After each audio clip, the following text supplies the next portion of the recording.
possibly commit suicide. This is the best I've got so far.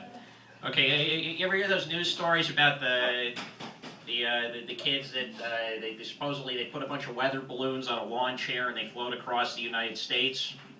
Okay, so you put on clown makeup first. It's important you put on the clown makeup, and then you tie a bunch of multicolored helium balloons around your neck, float away. But the thing that really makes it is that you got a sandwich board on that says Disney's Up, now on home video.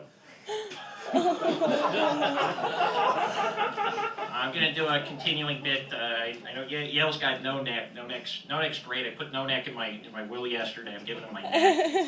And anyhow, so last week we were going over the best possible funeral plans, and it seemed like this would segue well from the suicide bit. And so okay, so I got a new one this week. You get one of those rotating luggage things like you see in airports, and you put it'll be open casket but playful. You have a guy call out, as it's going around, he gets kind of that Doppler effect, carnival barker kind of feel to it. He says, "Now you see him, now you don't. Now you see him, now you don't." And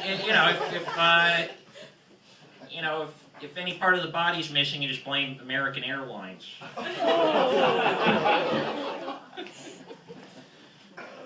So I got a call from my college a couple days ago. I finally figured out that I graduated. They called me asking for money.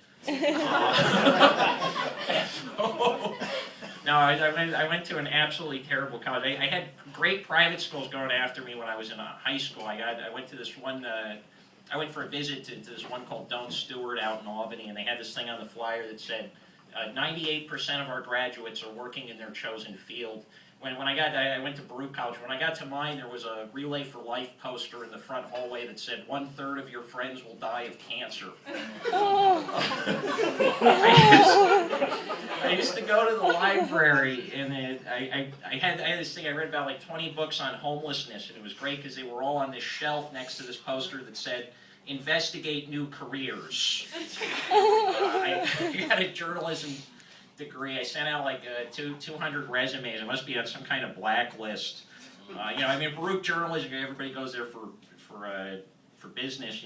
It's like the Sasquatch. Most people don't believe that it exists, and when you confront them with it, they find it off-putting. So I sent out 200 job applications. I got one interview for an internship with Vibe magazine. I walked in.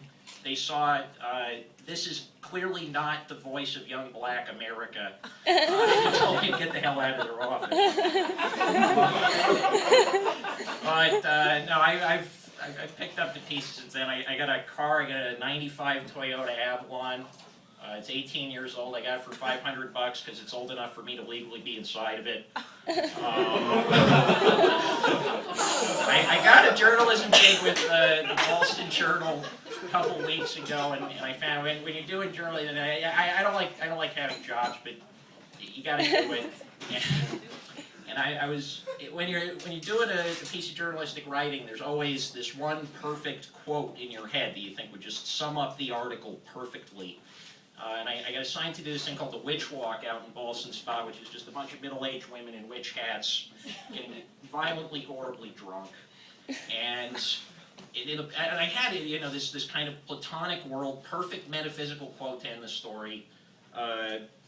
Some middle-aged woman is drunk, stumbling through Ballston Spa, and she mumbles, "I'm drunk. I'm in a hat."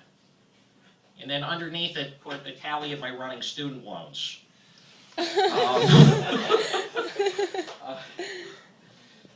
But I still do. I have a job over at Lyrical Ballad bookstore right up the street, and we get in cat books sometimes. I'm not sure who buys cat books. I guess they're gifts. Like nobody buys a cat book for themselves, I don't think. But what kind of gift is it? Like what does that say? That says to the person, "I don't know you, but I'm fairly confident you're going to die a virgin." Unlike the collected letters of Henry James, which say, "I know you very well, and I am absolutely positive you will die a virgin."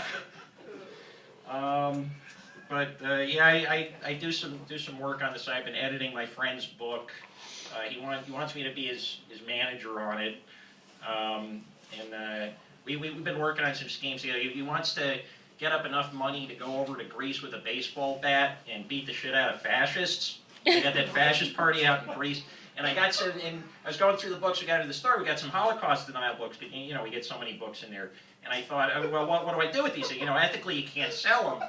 And so I figured what I could do is like a Relay for Life and get people to sponsor me to burn it in my backyard, and then use the money to buy my friend a baseball bat and put Lyrical Ballad at the end, and then we can sell bumper stickers that say, "This bookstore actually kills fascists."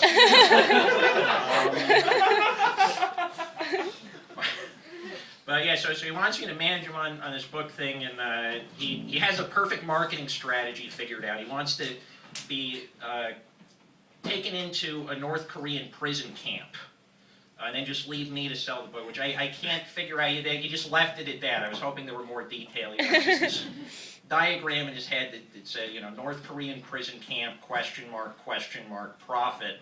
But he left all the money problems to me, so I have this other diagram in my head that said, you know, airfare, health insurance, North Korean prison camp, get out, question mark, cost of printing versus cost of sale, question mark, profit, question mark.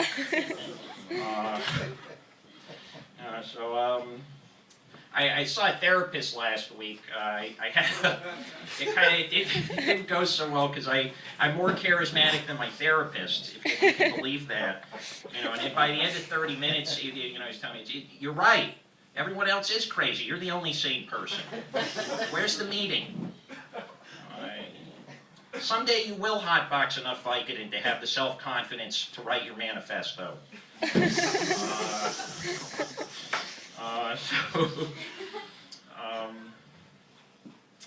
see, what else did I got? Let's see, I got a call from my ex the other day. She's a nursing student. I remember I was at the flea market once and I found this box of disconnected rows of teeth.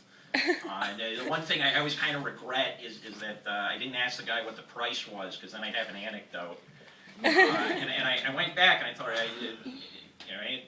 I went to this flea market. I found this box of disconnected rows of teeth, and she got incredibly anxious. Why didn't you think of me? I need those for an exam. I figured that she'd be happy that I didn't think of her when I saw a box of disconnected rows of teeth. I mean, frankly, I was thinking about the Nazi Holocaust. But,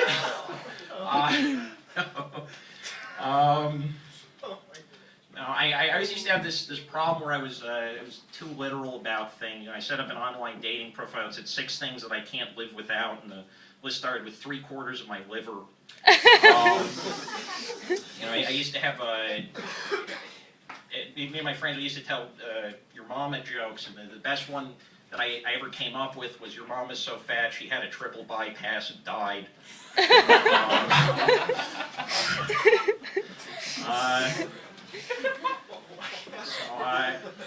That's it. I wrote a book about Occupy Wall Street. It's called "Every Time I Check My Messages, Somebody Thinks I'm Dead." I got some copies for sale in the back if anybody's interested. Thank you, everybody, and good night.